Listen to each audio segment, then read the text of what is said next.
The next thing we looked at was the total number of times a flight got canceled and the flights with the most cancellations. Um, so again, we mapped and looked at all the cancellations for each of the flights, and then here are the flights that had the most number of cancellations, so something like 100 for the top two most canceled flights. And then we also wanted to see what were the months in which we had the highest number of cancellations. So essentially, what are the worst months to travel in? And in here, you can see January is an outlier where it has the most cancellations. And then it's generally the summer months from June through August where they're still pretty high.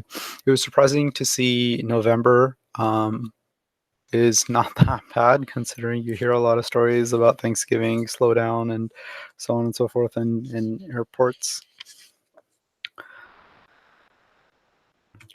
One of the things we also looked at was how what performance was like as the size of the data increased, right? So we started with just 1 year worth of data, and you can see that the execution time was pretty low. And then as we added each subsequent year of data, the execution time started to climb. We also looked at the performance as it related to the number of virtual machines that we were running. So when we initially started, it was just one instance, and it came to something like 4.5 minutes of execution time.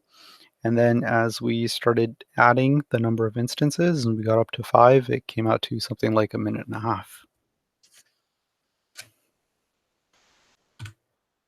And here are some of, the top level conclusions that we came to, which was flight 5961, which was the flight with the most cancellations of something like 106. Um, and it's sort of restating some of the other conclusions we came to, as the flight with the most delays on departure was flight 86 with 1,930 minutes. The best time to travel was in May, November. And the flight with the highest delay on arrival was flight 800 with 2,461 minutes.